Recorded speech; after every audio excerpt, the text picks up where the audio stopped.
بھدر کے علاقے کی ہی بات لے لو، جس نے انسانیت کو جیسے شرمساری کر دیا ہو۔ دبنگ لائن مین نے پہلے نچلی جاتی کے یوک کو پیٹا ہی نہیں، یہاں تک اسے گالی گلوچ، نچلی جاتی کا تانا کستے ہوئے اسے مارا پیٹا، اور یہاں تک اس نے اپنی چپل پر تھوک کر اس تھوک کو چٹوایا۔ کتنی گری ہوئی بات ہے۔ میرے منہ سے تو اس دبنگ لائن مین کے لیے بددعا ہی نہیں اس وقت۔ اور یہ سب ہو رہا ہے نا، یہ جو لوگوں کے دلوں سے اللہ کا خوف نہیں ہے، یہ اسی کا کارن ہے۔ اور جس کے دلوں میں آخرت کا خوف ہے، اس کو قرآن پاک سے بے حد فائدہ ملے گا۔ جس کے دل میں آخرت کا خوف نہیں ہے، تو وہ اس جانور کا کہاوت سنا ہوگا آپ نے کہ بھینس کے آگے بین بجاتے رہو، یا مخلوق اسی جانور کے برابر ہیں۔ منکرین حدیثے کے دل میں آخرت کا خوف نہیں ہے، وہ بہت سے حدیثوں کا انکار کرتے ہیں۔ وہ لوگ بولتے ہیں اسلام میں نماز ہے ہی نہیں، کہتے ہیں قرآن میں کہاں ہے ذکر کی نماز 5 وقت پڑھنی چاہیے۔ ارے نالائکو، قرآن میں اجمال ہے کہ نماز پڑھو، تفصیل کس میں ہے؟ تفصیل حدیث میں ہے۔ تو قرآن ہی کہہ رہا ہے نا کہ نبی کو فالو کرو، نہیں تو وہ لوگ بولتے ہیں یہ کتابیں 200 سال بعد لکھی گئی ہیں۔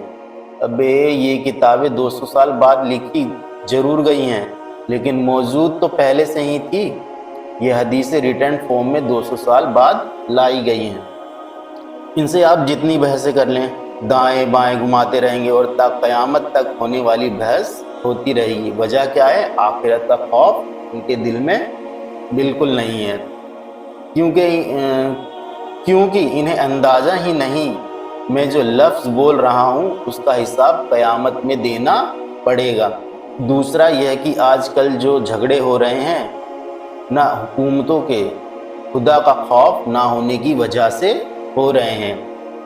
حکومتوں کے جو جھگڑے آپس میں ہو رہے ہیں، امریکہ کی لڑائی رسیا سے، رسیا کی لڑائی یوکرین سے، یہ جو دنیا میں بڑی بڑی لڑائیاں ہو رہی ہیں، یہ ہر لڑائی کے پیچھے کیا ہے؟ ان لوگوں کے اندر خدا کے سامنے جواب دہی کا خوف نہیں۔ ورنہ کوئی ملک جب کسی ملک پر حملہ کرے گا، جب اس ملک کا سربراہ اس جنگ کی پرمیشن دے گا، تو اس کو پتہ نہیں اس جنگ کے بعد کتنے انسانوں کا خون خرابہ ہوگا، کتنوں کے منہ سے نوالا چھینا جائے گا۔ لیکن کیا خدا کا خوف ہوتا ہے؟ نہیں ہوتا نا۔ کہتے ہیں کوئی بات نہیں، کہتے ہیں اٹیک کرو۔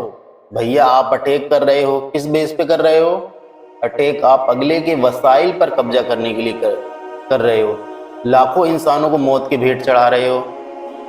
اگر ہٹلر کو ہی لے لو، اگر اس کے دل میں اللہ کا خوف ہوتا تو وہ لاکھوں لوگوں انسانوں کو موت کی بھیٹ چڑھاتا۔ جرمنی کی ہسٹری اٹھا کر آپ دیکھیے، ہٹلر نے جیل میں بیٹھ کر کتاب لکھی کہ اپنی قوم کو جنگ پہ آمادہ کر رہا تھا۔ دلیل یہ تھی کہ ہم جرمن قوم ہیں، پوری دنیا میں حکومت کرنی ہے۔ قوم پرستی ایک ایسا گند ہے جس سے انسان فوراً متاثر ہوتا ہے۔ اس نے کہا ہم جرمن قوم ہیں، ہماری ایک پہچان ہے، ہماری ایک زبان ہے، ہم بڑے قابل لوگ ہیں، ہم نے دنیا پر حکومت کرنی ہے۔ ورنہ اس سے کوئی پوچھتا کہ تو اپنا بارڈر کراس کر کے دوسرے ملک پر کس بیس پر حملہ کر رہا ہے، کیوں حملہ کر رہا ہے؟ پوچھ سکتے تھے نا لوگ اس نے جواب دیا بھائی دنیا نے یہ کام کیا، ہم بھی کریں گے۔ یہ کوئی دلیل ہوئی؟ لیکن قوم باتوں میں آ گئی۔ کیوں؟ خدا کا خوف دل میں نہیں تھا۔ اگر انہیں پتا ہوتا نا کہ ایک چیوٹی بلا وجہ ماری تو کل قیامت میں اس کا حساب دینا ہے۔ حدیث میں آتا ہے ایک پیغمبر کو چیوٹی نے کاٹا، صحیح حدیث ہے یہ، تو ان پیغمبر نے غصے میں ساری چیوٹیاں جلا دی جو پوری ایک لائن تھی۔ اللہ تعالیٰ نے وہی نازل کی کہ کاٹا تو آپ کو ایک نے تھا، باقیوں کو کیوں مارا؟ میں سمجھا پا رہا ہوں نا؟ یہ صحیح حدیث ہے۔